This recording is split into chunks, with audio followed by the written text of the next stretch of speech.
Continuamos con más de Primera Página. Conversamos con Monseñor Gilman Ret Jurado sobre el tema de los derechos humanos y estos diálogos que se están dando, estos encuentros que se están dando en Oslo, Noruega. Hablamos de la diferencia de los discursos. ¿A qué se debe esto? Sí, es importante ver que la tensión que hay, no solamente en Venezuela, sino en América Latina, donde hay dos posturas encontradas. Una postura manifiesta que sea un diálogo de paz, que se respete pues el orden constitucional, y otra agenda que impone precisamente cese de la usurpación, como es elecciones libres. Bueno, son dos discursos que están allí puestos. Siempre es importante que en un diálogo, en una negociación, en ese conflicto, tenemos que deponer nuestras agendas ocultas, tenemos que deponer el lenguaje violento que busca desdibujar la dignidad humana y la realidad de nuestra crisis. Por eso es importante, frente a estos discursos encontrados, todos los venezolanos y todas las instituciones estamos en esa disposición de deponer. No podemos ir a un diálogo hablando de paz cuando la intencionalidad es precisamente imponer mi agenda e invisibilizar el otro. Por eso Noruega tiene una gran experiencia en este encuentro y en este diálogo, porque van a facilitar que se pueda mostrar el antecedente, se pueda mostrar la realidad de nuestro contexto venezolano y se pueda buscar solución. Aquí es importante, por encima de la postura, de las agendas, por encima de la ideología, está la dignidad humana.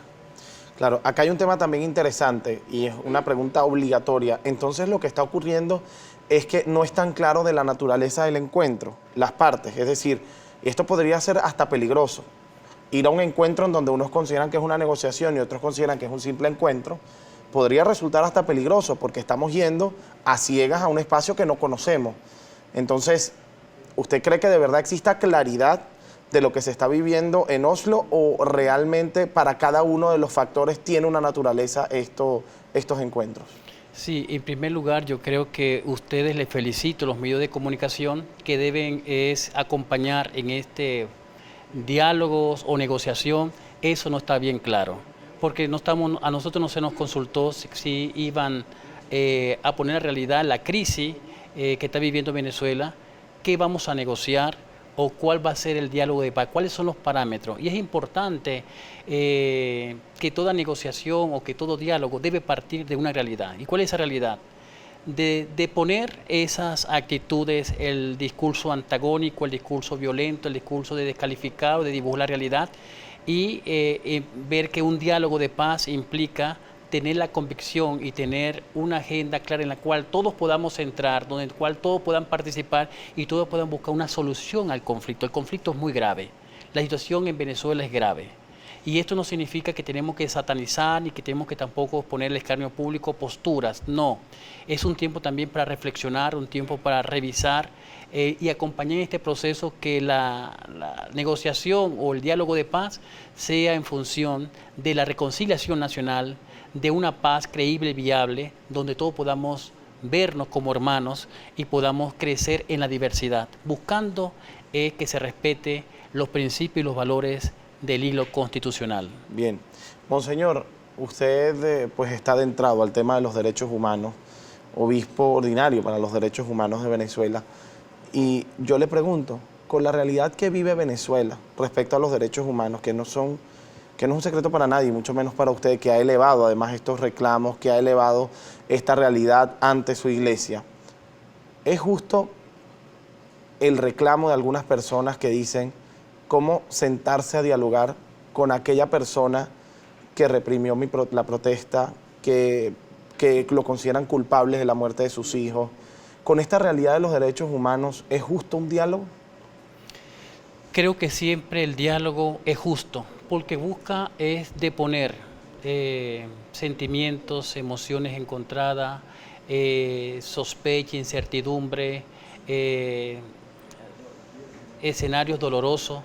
Por eso el diálogo implica entrar en poder reconocer la realidad, tocar elementos muy delicados y buscar solución. ¿Y esa disposición existe? La disposición en los momentos no están las condiciones necesarias, pero tampoco podemos nosotros cerrarnos al diálogo. El diálogo tiene que ser, como vuelvo a reiterarlo, y siempre estamos ganados a esto, el diálogo tiene que ser abierto, de manera transparente, objetiva, sistemática, que busque en función tocar elementos y situaciones muy delicadas para buscar soluciones. No podemos nosotros invisibilizar una realidad. El diálogo no puede ser para tranquilizar las conciencias. El diálogo no puede ser para maquillar la realidad y buscar y escuchar lo que yo quiero decir. No, el diálogo tiene que ir en función de poder plasmar la realidad y buscar soluciones donde podamos encontrarnos y mostrar el dolor. Le pregunto lo de la disposición, porque el Vaticano, sabemos que es de la Iglesia Anglicana tiene la alta, la baja, la alta católica, la baja protestante. Y dentro de la alta hay representación. ¿Sí? El Papa Francisco, de hecho, hace referencia a la Iglesia Anglicana. Y el mismo Papa Francisco ha dicho que no hay disposición por parte del gobierno a un diálogo, una negociación, que fue el gobierno el que levantó aquellas mesas en República Dominicana y que no considera que están dispuestos a una negociación respecto a la situación venezolana. ¿Qué opina sobre este tema?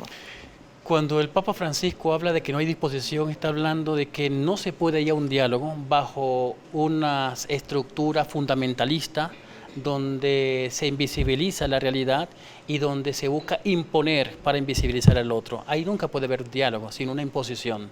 Y frente a eso yo estoy de acuerdo que el diálogo no puede imponerse para invisibilizar al otro, sino que tiene que ser en función de buscar respuestas coherentes, que busque el crecimiento y que busque soluciones al conflicto. Por eso la disposición la tenemos nosotros. Y la pregunta que debemos hacer en todo esto, por parte del oficialismo y por parte de la oposición, ¿habrá disposición realmente de un diálogo que busque la paz? ¿Habrá realmente un espacio para encontrarse y buscar solución al conflicto y a la crisis que vive Venezuela humanitaria muy grave? ¿Habrá realmente una disposición y una honestidad de querer tocar los tópicos donde se ha invisibilizado la dignidad humana por parte de funcionarios del Estado, de que han criminalizado y que han invisibilizado la realidad? ¿Hay realmente esa disposición? La disposición no es un discurso, la disposición es una actitud y es una entrega de poder ver al otro y que tiene también sus derechos y que también tiene sus deberes y que yo tengo que respetar las condiciones. Las condiciones aquí no es la lucha de poderes, sino el bienestar de nuestra nación. Monseñor, tenemos que pasar a nuestro compromiso con la audiencia a través de las redes sociales. Nuestra compañera Zoe Rodríguez Pérez tiene algunas preguntas para usted que hacen los televidentes desde sus hogares. Así es, Alín, 7 y 8 minutos de la mañana. De inmediato vamos a pasar a leer la participación de nuestros televidentes a través de nuestra cuenta en Twitter, Primera Página, con la etiqueta Primera Página. Vamos a comenzar con Ramón Ramos, el líder. ¿Qué le preocupa más a la Iglesia en la actual crisis política, económica, social y de valores que se vive en el país? ¿Qué cree usted es necesario atacar para resolver esta crisis? ¿Cuáles son sus propuestas en cuanto a valores humanos se refiere? Es importante, sabemos que vivimos en una sociedad donde los valores y los principios se han invisibilizado, donde se ha impuesto la invisibilización de la dignidad humana, y creo que la Iglesia, en comunión, como cuerpo, en las diferentes denominaciones, buscamos a través de nuestro pueblo, a través de nuestros laicos, buscamos acompañar a ese pueblo para que pueda rescatar el principio de la familia.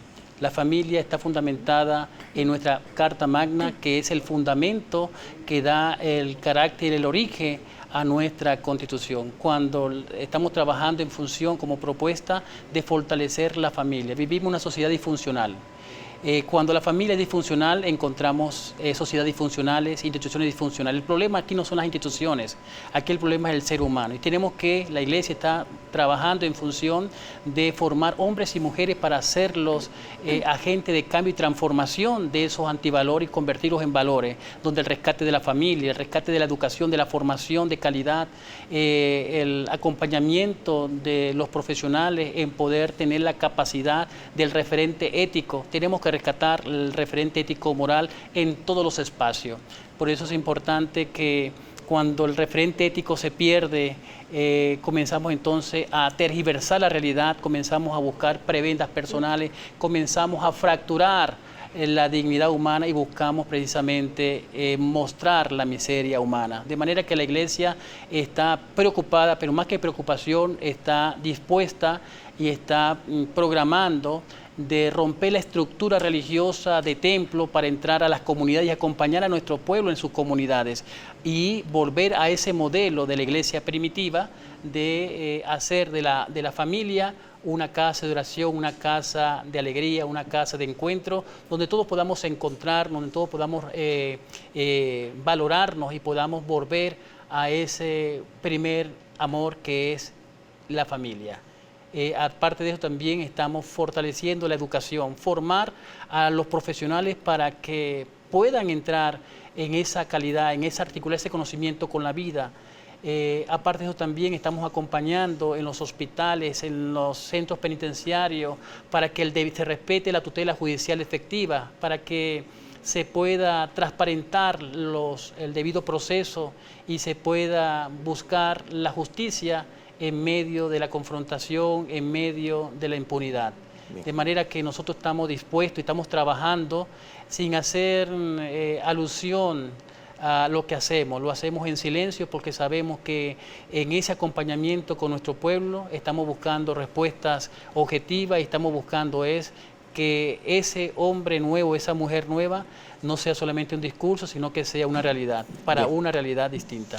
Muchísimas gracias, Monseñor, por esa respuesta tan completa a lo que planteaba nuestro usuario a través de las redes sociales. Yo quisiera hacerle una última pregunta de respuesta muy corta. Está planteando que el problema es el hombre y no las instituciones. Esto quiere decir entonces que para salir de esta realidad hay que cambiar a los hombres que están frente a las instituciones. ¿Se necesita un cambio de gobierno para salir de esta situación según su criterio? Correctamente, Jalín. Estoy convencido. Si el ser humano tiene el corazón fracturado, está lleno de odio, de rencor, de resentimiento y tiene una carencia afectiva y emocional, donde vaya va a causar problemas, va a invisibilizar y no va a reconocer al otro. Bien. Escuchábamos entonces las respuestas de Monseñor Gilman Ret Jurado. Él es obispo ordinario de los derechos humanos para Venezuela, de la Iglesia Anglicana. Para nosotros es un honor poder contar con usted acá en nuestro programa. Le agradecemos. Muchas gracias. Además.